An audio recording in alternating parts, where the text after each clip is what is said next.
엄마 어딨어? 집 나간 엄마를 찾습니다. 인도네시아 사람입니다.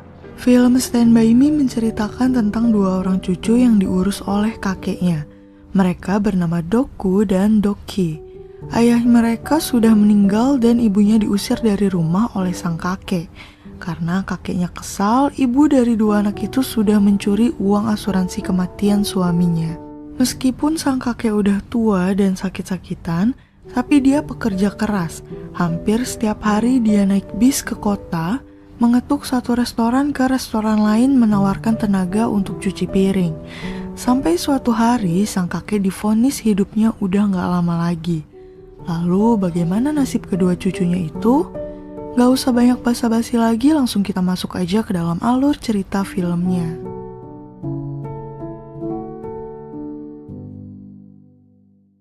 Perkenalkan, ini adalah Doku.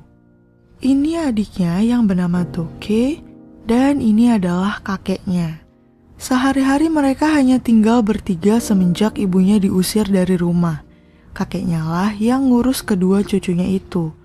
Meskipun kakeknya udah tua dan sakit-sakitan, dia seorang yang pekerja keras.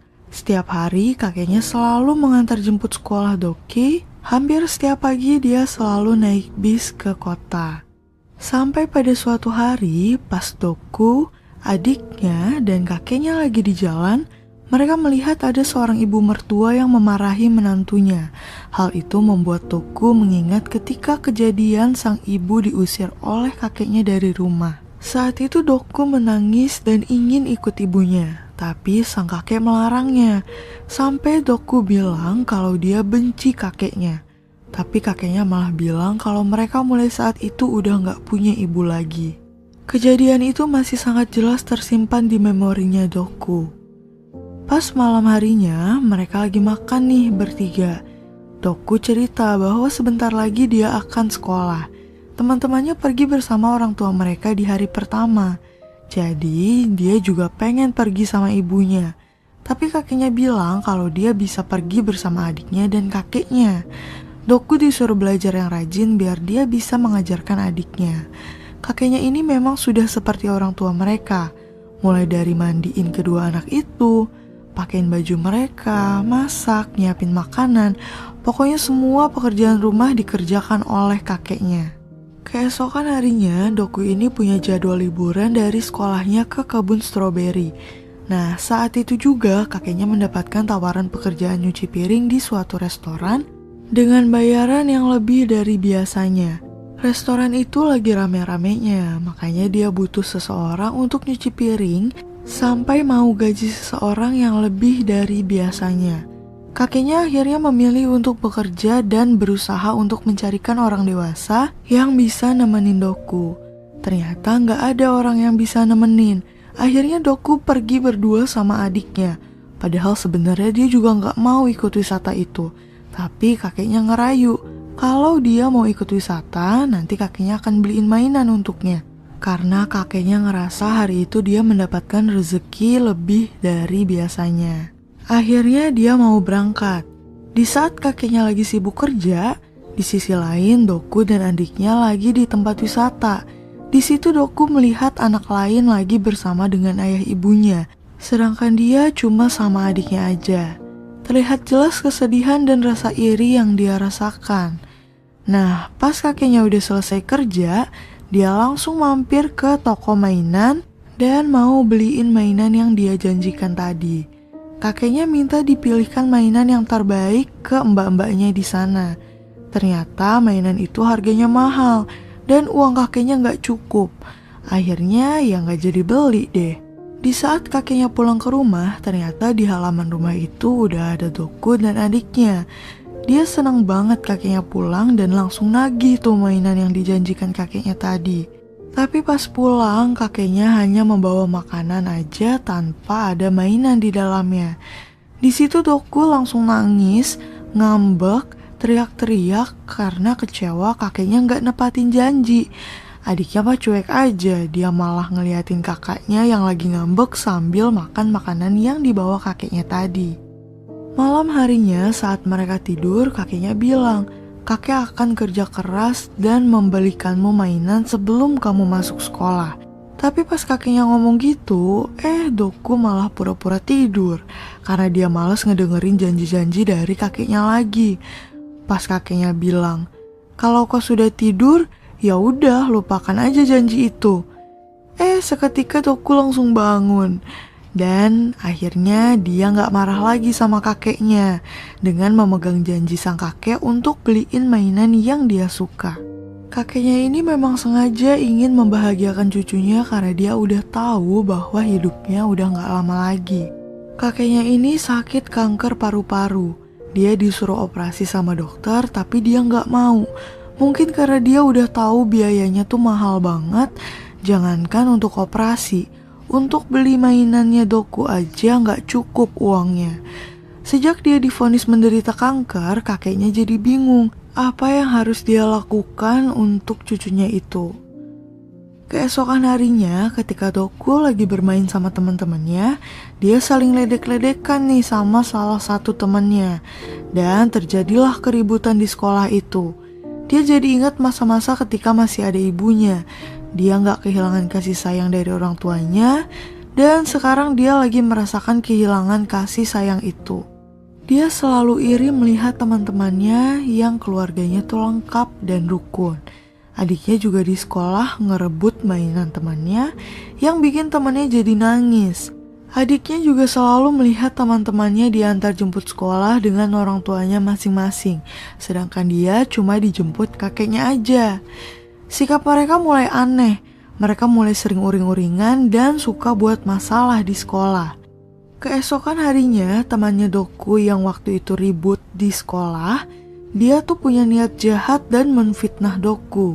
Dengan sengaja naruh mainannya di tasnya Doku, padahal dia gak pernah ngambil mainan itu. Orang tua temannya gak terima mainan anaknya dicuri. Akhirnya orang tua dari anak itu bawa Doku ke suatu ruangan dan mau memukulnya. Tapi tiba-tiba kakek dan adiknya Doku datang. Dia gak terima cucunya dihukum sama orang lain. Akhirnya kakeknya lah yang memukul Doku berkali-kali di depan teman-temannya dan di depan adiknya juga. Mereka semua melihat kejadian itu sampai orang tua dari temannya itu tuh gak tega dan nyuruh kakeknya untuk berhenti memukul Doku. Tapi kakeknya gak mau berhenti dan terus memukul Doku. Akhirnya adiknya nangis sambil memeluk Doku dan nyuruh kakeknya untuk berhenti memukulnya. Keesokan harinya, temannya yang udah memfitnah Doku itu akhirnya dia minta maaf dengan nyuruh Doku untuk balas memukulnya. Dia ngaku karena dia udah bikin keributan itu terjadi. Tapi Doku gak mau mukul dia. Malah diajak bercanda sama Doku dan akhirnya mereka tertawa bersama dan main bersama lagi. Temannya memberikan mainannya untuk Doku. Dia senang banget dan langsung mainin game itu. Dan keesokan harinya Doku mulai disamper sama teman-temannya dan diajak main. Tapi kan dia punya adik yang harus dijaga ketika kakeknya lagi gak ada di rumah. Nah, tadinya Doku mau bangunin adiknya, tapi dia malah gak bangun-bangun. Akhirnya Doku ngunci rumah itu dari luar dan dia pergi main sama teman-temannya. Terus akhirnya kakeknya datang juga nih. Pas sampai di rumah, anjingnya udah menggonggong dan nyamperin si kakek. Kakeknya bingung, ada apa nih ya kan? Nah, pas kakeknya lihat pintu itu terkunci dari luar, dia langsung buru-buru masuk dan melihat adiknya kayak kejang gitu di dalam. Adiknya langsung dibawa ke rumah sakit dan dokter bilang bahwa adiknya itu memakan suatu benda, tapi dia nggak kenapa-napa karena udah memuntahkan semua benda itu. Ternyata dokternya sudah memantau Doki sejak ibunya pergi dan keadaannya semakin parah. Dokter bilang Doki itu terkena gangguan reactive attachment disorder. Dokter bilang anak-anak ini butuh dibimbing secara perlahan dan itu harus ada peranan orang tua. Doki hanya butuh seorang ibu. Bahkan seluruh hal terbaik yang kakeknya lakukan itu tetap tidak akan cukup.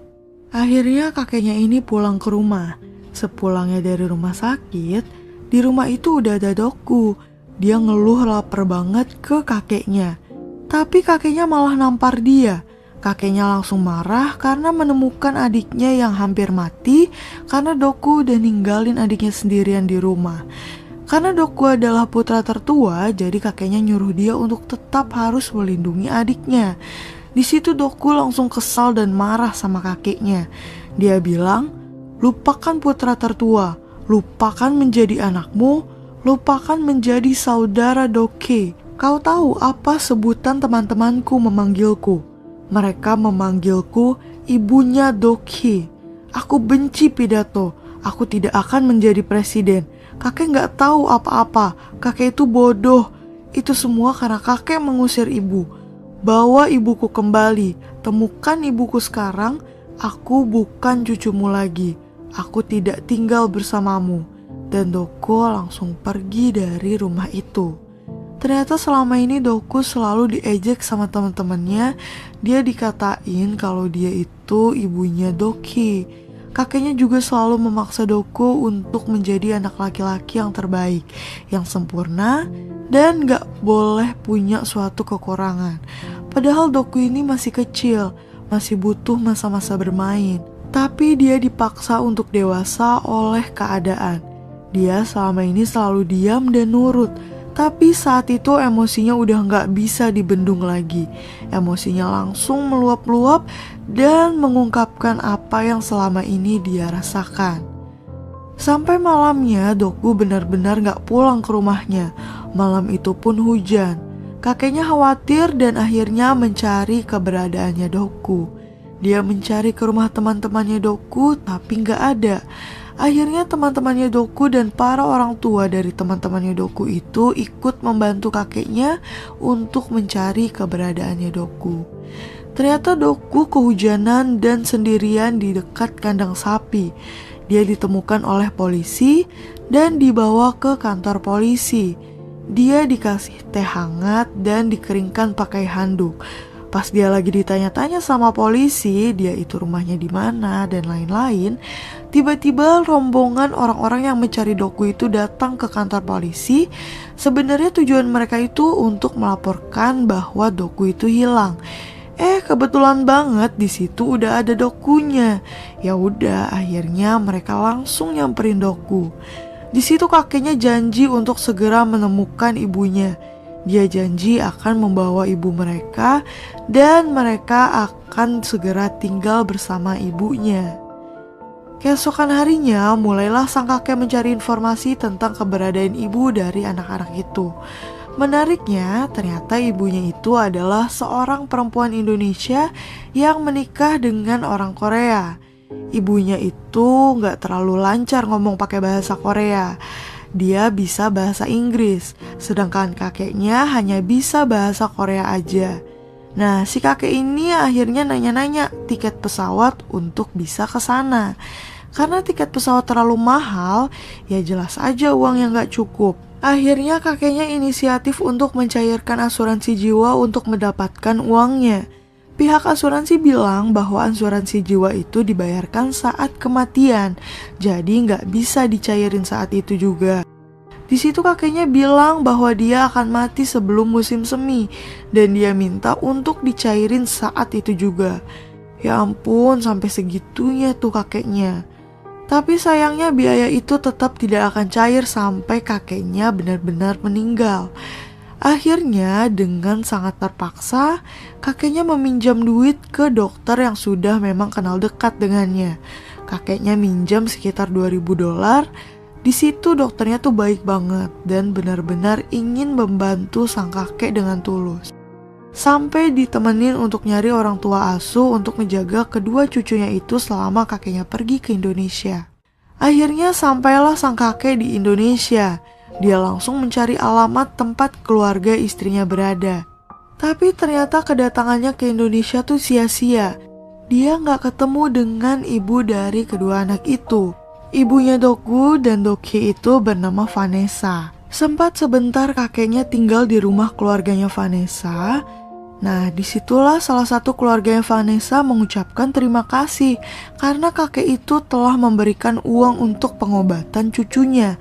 Lah, kakeknya bingung karena dia ngerasa gak pernah ngasih apa-apa. Oh, apa mungkin si Vanessa ini ngambil uang asuransi suaminya untuk keperluan operasi anak itu kali ya? Ya bisa jadi sih. Soalnya ibu itu nganggapnya biaya operasi cucunya itu kan dari kakeknya Doku. Di situ ibu-ibu itu juga ngasih alamat tempat Vanessa berada. Ternyata Vanessa malah ada di Korea. Malam harinya sang kakek pulang ke Korea lagi dan langsung jatuh sakit ketika sampai di Korea. Sampai beberapa hari kakeknya dirawat di rumah sakit. Pas Doku lagi jenguk kakeknya, dia nggak sengaja ngeliat ada kertas jatuh. Terus dia langsung membawanya. Ternyata kertas itu berisi alamat tempat tinggal ibunya itu. Sejak pagi Doku sudah berangkat sampai kakeknya nyariin dia. Tapi untungnya si kakek itu ada yang ngejagain, sekalian jagain adiknya juga. Di sisi lain Doku ternyata benar-benar mencari alamat ibunya. Pas sampai di sana ternyata ibunya udah pindah dari tempat itu sejak sebulan yang lalu. Doku langsung sedih, kehilangan arah, dan benar-benar dia nggak tahu harus berbuat apa. Dia nyari terus ibunya dengan nanya-nanya ke orang yang lewat di sekitarnya.